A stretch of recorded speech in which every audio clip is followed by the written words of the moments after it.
Hey, it's Rana, and today I have a layout to do a companion page to that page I just showed you. That page was on the blog and on my channel on November 1st to start the November pre-made title challenge in the Facebook fans group. So you can see I am using some of the same items I used on the first page, and we're going to have this as a companion page. That floral paper there, that's the last of it that I had. It is a scrap. I'm going to make that kind of the determining factor on how my design is going to go.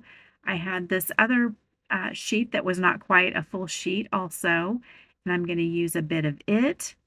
I'm going to distress the paper that I already had cut and just giving it a nice distressed edge.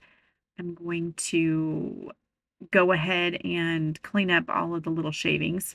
And then I'm going to add some scorched timber distress oxide ink because I had used some distressing on the previous page. So I'm going to go ahead and carry that through. When you are using your distress oxide ink in a little dauber like this on something that's been distressed, you end up with a lot of little bits that come off of the little foam tip. These are disposable. I use them for a month or so and then pitch them because they just kind of flake away.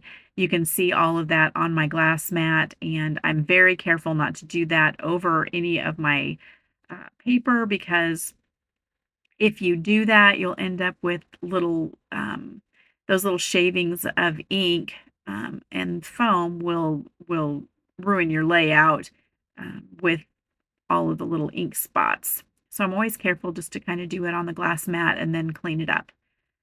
So I'm going to go ahead and ink this one that I tore. And I don't show it, but after I have figured out my placement and go off screen to start gluing, I do cut that. So I still have some more of that left as well. So I have two of the 4x6 photos that I printed with two photos on each. And I'm going to go ahead and leave them just like they are. And I will make them all in one. I also go around the whole edge with the Distress Oxide ink as well to kind of distress that. I don't mat the photos at all. That is just how I printed them. I use my Epson PictureMate 400 to print those at home, and it works out great. I can decide on the sizes that I want when I decide on my layout, and that way, I'm not having a bunch of pictures that I end up not using or whatever. So that works out good for me. I like the quality of those. I like the paper. I just use a Staples paper, and I buy it in satin, I believe. Oh, and I found this flower. If you watch the other video, I had that flower on my original layout, but then it just got left on my desk. And when I was cleaning it up, I didn't see it. Until I was doing my video, and then I thought, "Oh, I forgot that one little flower, and I really liked it." So I found it as I was going through this pack and finishing this layout, so I went ahead and tucked it in there, and I think it is cute. So back to this one, I found, I'm using one big floral piece, and then I just picked out a couple of little pieces that I'm going to also use. I'm going to go off screen here and glue what I do with my photos most of the time is use Fun Foam. I just buy it at Walmart. It's adhesive on one side. And what I did for this one was kind of cut it to the size I knew I wanted, laid it down on my glass mat, and then laid my photos over top of it. So they were stuck and I could get it exactly even and lined up how I wanted it. Um, and that worked out great for this. A lot of times I'll do each individual picture, but since I was going to do this whole photo block, I liked how that worked out. So those are basically just two 4x6 photos, and then they each had the two photos on it.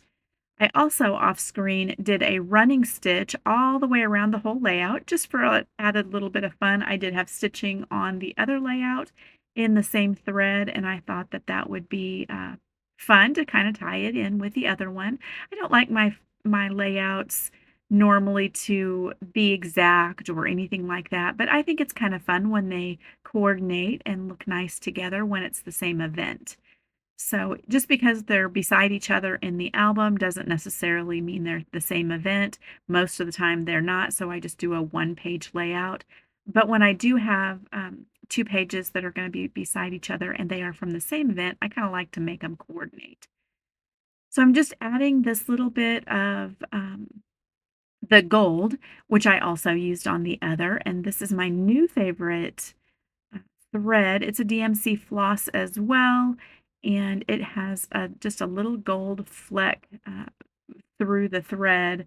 And I just love it. It's so pretty. So I'll be using lots more of that.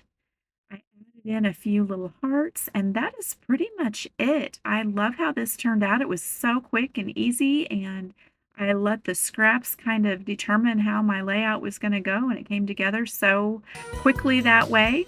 And that's it. So I thank you so much for being here today.